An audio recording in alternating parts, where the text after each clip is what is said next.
خۆش ڕۆشتوی لەگەڵ هەموو ڕۆژە ئیناڵێم ئەموو ڕۆژە ئەوە لەگەڵ یا بوو کاک محەممەد سلااو لێ بێ پیرۆزبای و لێکم بۆ ئەم ڕۆژە هەستە چۆنە ئەم ڕۆخێنێتەوە سپاس بامە دەمونتان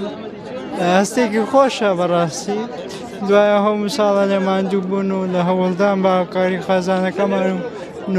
لایەنە پەیوەندیدارەکان بەڕاستی جێگای خۆیەتی لێرەوە دەستخۆشی لە لایەنە پەیوەندیدارەکان و دایک و باوکمان بکرد ئەم سەرکەوتنە پێویستی بە ماندووبوونە بە ئاسانی بەدەست نایێت چ بەشێکە تەواو کردووە لە چ کۆلێژێک بەشی گەشی پێدانیم لە کۆلێژی پەروەردەی شارەزوور سەر بە زانکۆی هەڵەبجە خۆتان هەڵەبجەین ماڵتان لە هەڵەبجە بەڵێ. لە شارەزوور تەواو کردووە بەڵێ دایکیشی لێرەیە پێم خۆشە قسەیەک لەگەڵ دایگیان بکەم دایگیان سلااو لێ بێ هەستە چۆنە وڵی هەشتێکی زۆر خۆشە گەر پاستانەکەم و خی گەورە هەموو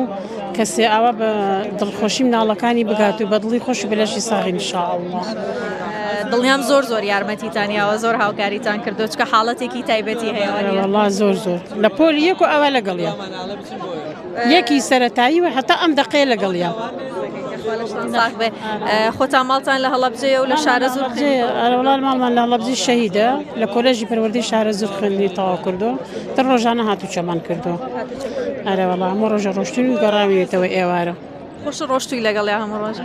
ئیناڵێم هەموو ڕۆژە ئەوە لەگەڵ یا بوو سەلامەت بێ خوا بژی سپاستانەکەم